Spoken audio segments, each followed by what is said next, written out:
পাঁপড় তো আপনারা অনেক রকমের খেয়েছেন, তবে এইভাবে একবার সাবুর পাঁপড়টা তৈরি করে দেখুন। ভীষণ সহজ কিন্তু তৈরি করে নেওয়া, আর খেতেও কিন্তু খুবই সুন্দর হয়। পাঁপড়গুলো এতটা সুন্দর হয় খেতে, মুখে দেওয়া মাত্রই কিন্তু মিলিয়ে যাবে। নমস্কার বন্ধুরা, নতুন একটা পর্ব দেখার জন্য আপনাদের সবাইকে অনেক অনেক স্বাগত। আজকে আমি আপনাদের তৈরি করে দেখাবো সাবুর পাঁপড়। খুব সহজ কিন্তু তৈরি করে নেওয়া, আর এই সাবুর পাঁপড় খেতেও কিন্তু ভীষণ মজার হয়। ভিডিওটা শুরু থেকে শেষ পর্যন্ত দেখবেন, আশা করি ভালো লাগবে। তাহলে চলুন বন্ধুরা, সাবুর পাঁপড়টা তৈরি করা শুরু করি। সাবুর পাঁপড়টা তৈরি করার জন্য আমি এখানে 1 বাটি পরিমাণে সাবু নিয়ে নিয়েছি। ওজনে এটা আছে 250 গ্রাম। দেখুন, আমি এখানে পাঁপড়টা তৈরি করার জন্য কিন্তু ছোট দানার সাবুটাই ব্যবহার করছি। আপনারা চাইলে মোটা দানার সাবুটা দিয়েও কিন্তু খুব সহজে পাঁপড়টা তৈরি করে নিতে পারবেন। প্রথমে শুকনো খোলায় সাবুটা একটু নাড়াচাড়া করে নেব। সেই জন্য গ্যাসের ওপরে একটা কড়াই বসিয়ে আমি একটু গরম করে নিয়েছি। এবার সাবুটা দিয়ে দিচ্ছি।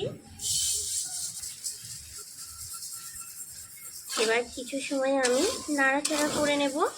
ততক্ষণ পর্যন্ত নাড়াচাড়া করতে হবে যতক্ষণ না সাবুগুলো একটু ফোটা শুরু করে আর সাইডে একটু বড় হয়ে যায়।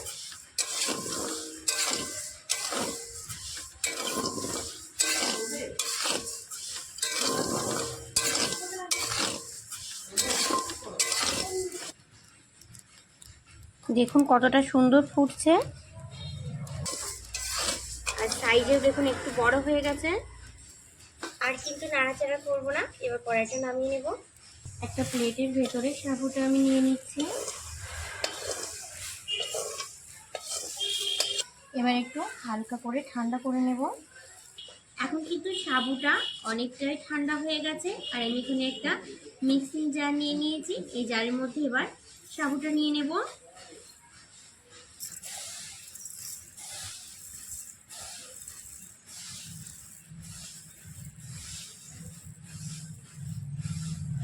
সম্পূর্ণ সাবুটা আমি জারের ভেতরে নিয়ে নিয়েছি। এবার ঢাকনাটা আটকে আমি একটু মিক্সিতে ঘুরিয়ে নেব। আমি বেটে নিয়ে চলে এসেছি। দেখুন, আমি সাবুটা বেটে নিয়ে এসেছি, আর এই রকম হয়েছে। সামান্য একটু দানা ভাব আছে, এটা কিন্তু জাল দেওয়ার সময় চলে যাবে। এবার একটা প্লেটের ভেতরে আমি নিয়ে নিচ্ছি।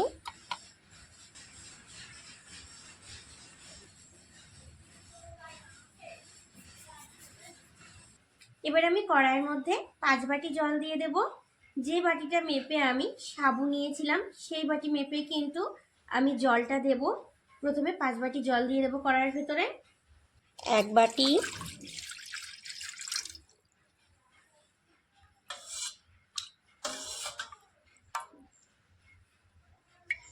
2 বাটি,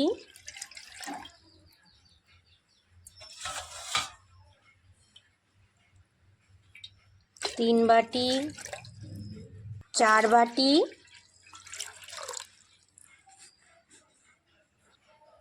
5 বাটি। আমি টোটাল 5 বাটি জল দিয়ে দিয়েছি। যে 1 বাটি পরিমাণে সাবু আমি আগের থেকে মিক্সিতে গুঁড়ো করে রেখেছিলাম, সেই সাবুটা এবার জলের মধ্যে অল্প অল্প করে দেব আর নাড়াচাড়া করে মিশিয়ে নেব। দিতে হবে আর নাড়াচাড়া করে কিন্তু মেশাতে হবে।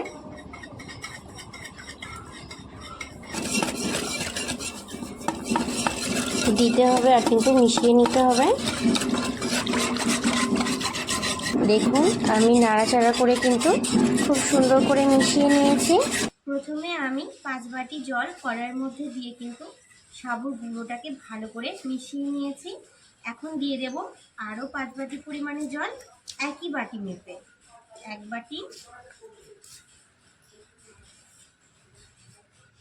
2 বাটি, মানে টোটাল এখন 7 বাটি কিন্তু হয়ে গেছে। 8 বাটি, 9 বাটি, 10 বাটি, টোটাল আমি 10 বাটি জল কিন্তু এখানে দিয়ে দিয়েছি। প্রথমে আমি 5 বাটি জল ব্যবহার করেছি, পরে আবারও 5 বাটি দিয়েছি, মানে টোটাল 10 বাটি জল কিন্তু আমি এখানে ব্যবহার করেছি। আর কড়াইটা দেখুন প্রায় ভর্তি হয়ে গেছে, আর একটু বড় জায়গা হলে কিন্তু বেশি ভালো হতো। স্বাদ মতো কিছুটা লবণ নিয়েছি, দিয়ে দেবো এর ভিতরে। লবণটা দিয়ে দিচ্ছি,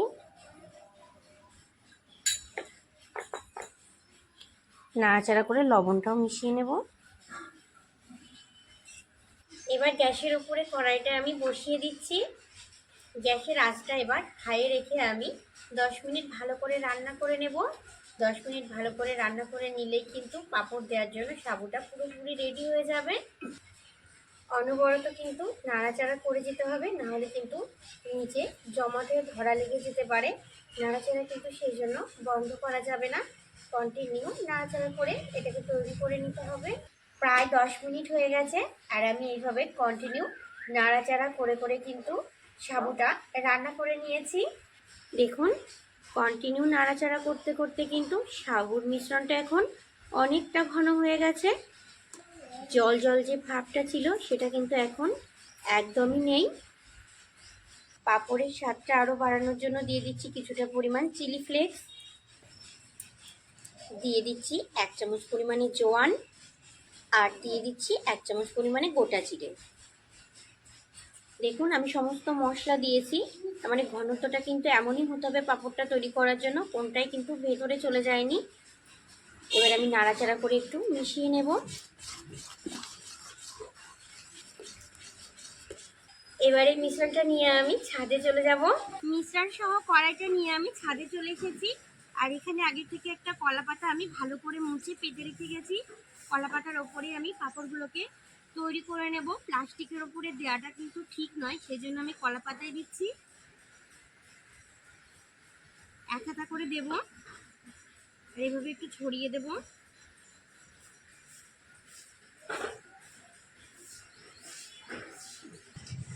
এক হাতা করে এইভাবে দেবো, আর হাতা দিয়ে এইভাবে একটু ছড়িয়ে নেব।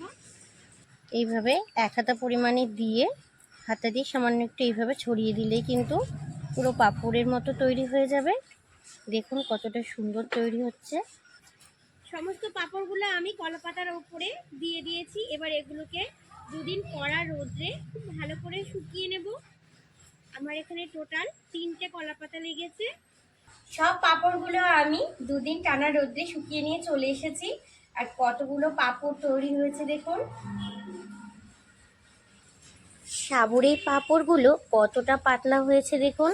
হাতের কিন্তু একদম এপাশ ওপাশ পুরো স্পষ্ট বোঝা যাচ্ছে। দেখুন কলা পাতায় কত সুন্দর পাঁপড় তৈরি হয়ে গেছে। এটা কিন্তু খুবই স্বাস্থ্যকর।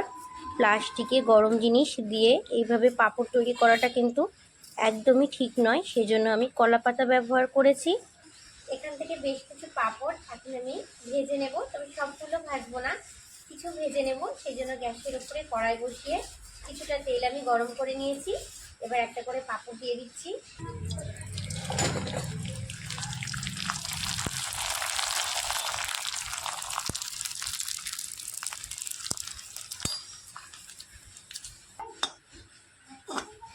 দেখুন একটা পাঁপড় ভেজে নিয়েছি আমি, আর একটা পাঁপড় দিয়ে দিচ্ছি।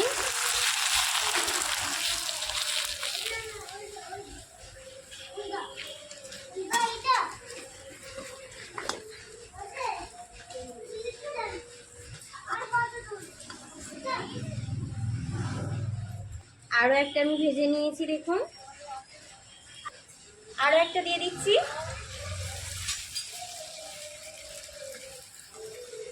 সাবুর পাঁপড় কিন্তু খেতে ভীষণ মজার হয়।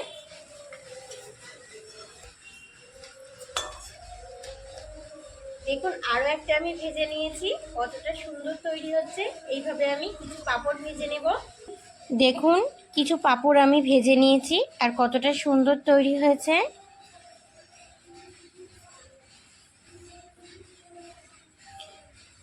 খুব সহজেই কিন্তু এই সাবুর পাঁপড়গুলো তৈরি করে নেওয়া যায়। দেখুন পাঁপড়গুলো কতটা সুন্দর তৈরি হয়েছে। একটা ভেঙে দেখিয়ে দিচ্ছি দেখুন।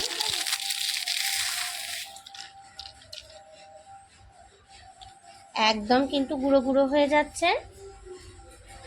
আমার আজকের তৈরি সাবুর পাঁপড়ের ভিডিওটা যদি ভালো লাগে অবশ্যই ছোট্ট একটা কমেন্টে জানাবেন। চ্যানেলটা সাবস্ক্রাইব করে পাশে থাকার অনুরোধ রইল। ভালো থাকবেন আপনারা সবাই, সুস্থ থাকবেন। আজ এই পর্যন্তই, টাটা।